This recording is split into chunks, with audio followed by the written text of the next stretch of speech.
Hustler Fund is under attack. I know that is a bit harsh, but I have chosen to use that metaphor to just explain or paint a picture of the real situation. This is a facility that was designed to create, or rather to procure, new businessmen. But it seems that is not the real situation. Instead, we are coming up with what is seen as a borrower's bureau. Welcome to the Bold Analysis. My name is Kevin Oduor. In this episode, we'll try to look at whether the framers of this fund, the ambition to expand tax base and spur entrepreneurship at the lower side of the pyramid, is that ambition still alive?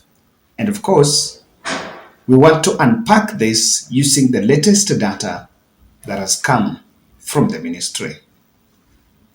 According to Cooperative CS, Simon Chelugui, 9.6 billion have so far been borrowed for the last 19 days that this money has been in operation. Out of the 9.6 billion, only 2.7 have been repaid. That translates to only 23% of that money has been repaid. So, and I want to keep that, I wanted to keep that data bit. I also want to look at the next. The number of Kenyans that are enrolled in that fund is 16 million, if I'm not wrong. Yes, it's 16 million. Out of that, because it's according to how the fund is operating, it was supposed to operate on borrow and pay. But out of the 16 million people that have enrolled, only 2.7 million are borrowers that are going back. That means they pay, they repay, and then borrow again. So the ones that are now active, if you ask me, in other words, are 2.7. If you do that calculation, you realize that you have passive borrowers, approximately 13 million people that are passive borrowers. So just to that extent, the concept of borrow and pay as a model to help you grow business, I don't think has not picked up. To the framers, to the Kenya Kwanza, the ideology behind it was that you start small and grow big, so that as long as you can repay without delay, you'll be able to grow and get a maximum amount of up to 50,000. So for them, I think what they're saying here is, what they were saying was that the more you start borrowing 50 and you repay, then that business grows, then you can borrow and borrow and borrow. So with the highest limit will be an indicator of your business growth. Even though economists will also tell you that the growth of your business is not how much you qualify for a bigger loan, but how you've increased your customers base, so that when you have a higher selling potential, then even if you qualify for a higher loan limit, it makes sense, because you can then increase your stock. Or better still, when you have high selling potential, you may not even not go for the loan. You realize that you have a lot of floating stock, stock in that is not in cash, is not just in terms of material, but is in terms of goods, but also stock in terms of cash. Now, I need to also quit you with another data.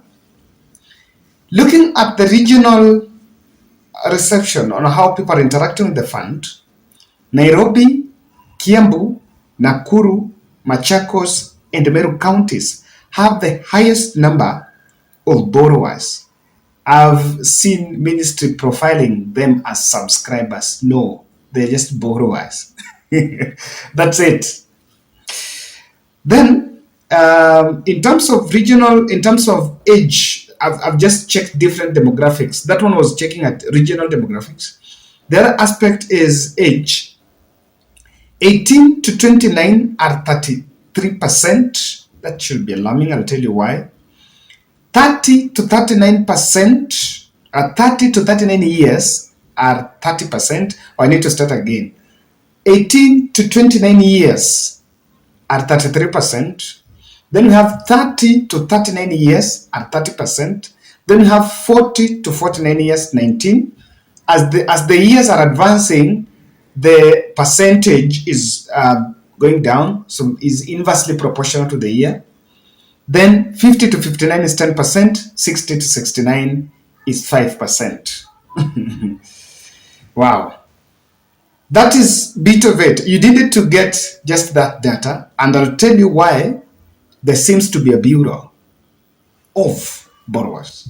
Just this morning, today, I was talking to an Uber guy, a taxi guy. I should not mention the other one because they didn't pay. And the taxi guy was getting worried of one question. And he was telling me, Kevin, because I operate taxi and I'm paid through my phone, I can transact, I think, $1 million in a year. But the first time I tried to access Hursler Fund, my limit was 1,300. And he said, I looked at 1,300 and I realized, oh, nothing. So I was asking him, so where were you going for it first? He was telling me that I wanted to find out whether I can fuel and just start up kazi, of course, kifikajiani I'm going to pay. And then akasema 1,300 was kidogo. But again, he took it. So we've kept contact. So when I was asking after taking it, so what happened? Can I be now? I've tried. I paid in the same evening. I tried the next day, and I tried that for 3 days. There was no increase. Okay, to cut the long story short, he first complained that that amount is small. The limit ilikuwa kidogo. Number two, within that time, he was genuinely in business, but hakuona any change. Of course, his thought will be maybe a change. Then Waziri Chelugui is saying that the person that is deciding is custodian of your limit is your bank. So they get your data.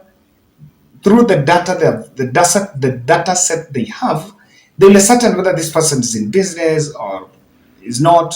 And of course, there are many other factors that comes into play to decide on what amount you are going to be given. From this data, I want us to make some very key observations. Before we do that, kindly subscribe to our channel, click the notification bell, and also like our video. And thank you very much for those who follow us across the globe. We do this every day because of you. From what I can see there, we have absentee first-time borrowers, dead borrowers. And these are the borrowers that I called passive borrowers. They're not active. They came, they picked their 500, their 200 or so, and never came back. So what does it mean? A bigger percentage of those who did not come back are most likely the people that they took that money and they never had an idea of whether they are going to do business or not. So if you were just to profile these people, you could probably, even if you're not doing business, because I think that's what also people need to understand. Even if you're not doing business, 1,500 is money that if you're in some sort of unemployment or even pesa kidogo, that's money that someone should be able to pay. But could be that they're not repaying it. But there is this disclaimer that repayment period is 14 days, but you have another grace period of another 14 days. So you have like 30 days to pay that money. But I don't think that's what people know. That is not what the people really know. People know it's supposed to be 14 days, but of course, we're just also updating it because you need to know so that if you've not paid, you still have 14 days to pay.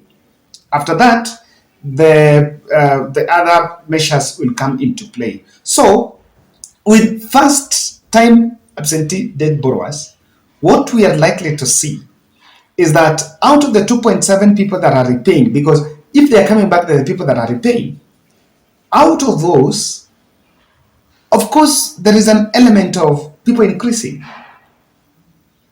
number of people increasing, but we have dead borrowers. What do you think is happening? From the areas you've seen, Kiambu, Meru, Nairobi, Nakuru, and Machakos, the fund is attracting the urban youth. The fund is attracting the urban youth, the university students, the people in the academia, by the way, the people in academia. And this is because, number one, of the information access. It is the youth in academia bit, and I can tell you this, that university students, college, wale watoto wa form 4 wamechukua madime za parents, that the people that are in this, because number one, they are the ones that understand that to some extent, even if I default to pay, there seems to be nothing can happen. So the fact that this fund is attracting urban youth should be an alarm to government, because I'll tell you why.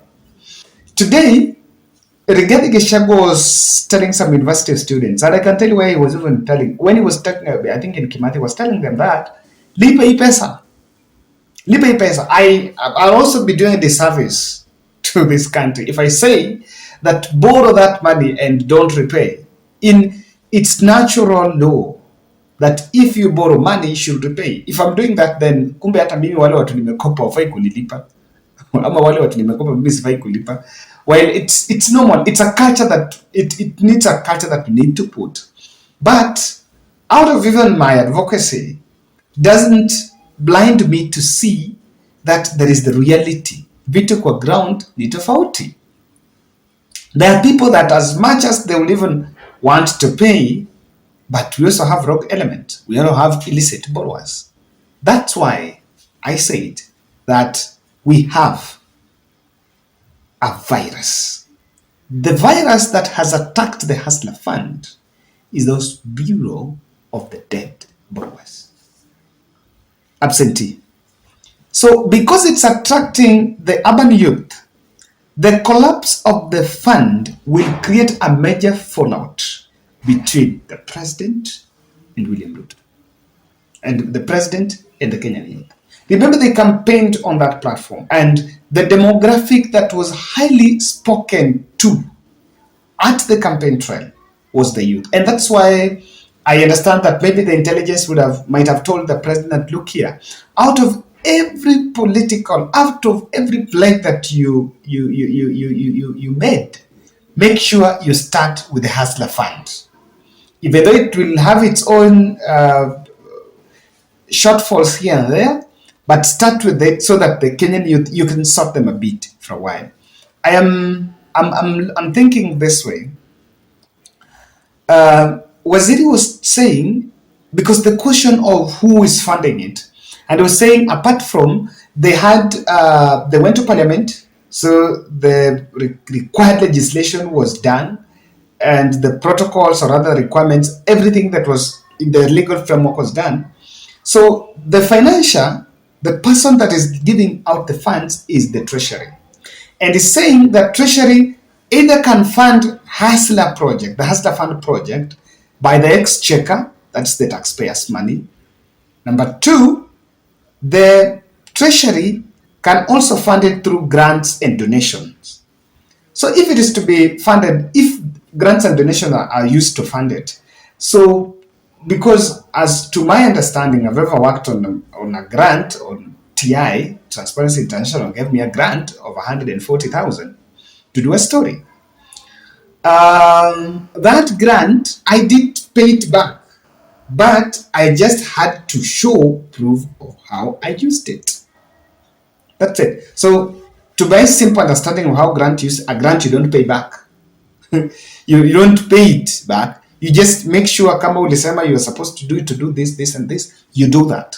So the collapse that if we are also getting donations and funds, is it when we are telling the public that, and the public are supposed to know that, okay, it's not taxpayers, it's not exclusively taxpayers' money. Are we telling people that maybe it's not must to pay? Lastly, increasing the tax-based agenda. It was one of the bigger goals because government is saying the more many people are in business, we get government getting taxes, and through that, locally, we are increasing the revenue stream in the taxpayers' bank, but in the revenue stream from the taxman. But is it really that? Is it really that? My understanding is this, that 500 shillings, if, because number of people, watu wengi sana wamepewa 500 to the maximum, so far maximum of 5,000 this time. No one has got more. And I also want to believe that maybe the 5,000 person yaka in grow, which will also a possibility. But if a maximum of, let's just make a maximum of 500, ile yenye tumepatia watu, honestly, if you're in business, it should not take you 30 days to pay 500, maybe 2 or so. Unless that business, a business that you start with 500, what is that business, by the way? Kwanza, nimesikia watu wakidefine mayai, ndizi, and is it the other one is maize. That concept of increasing the tax base may not be achieved because the limit is small. Maybe we could have started with maybe at 3,000 or 2,000 or so. I don't know what to take, guys. That was my analysis on this.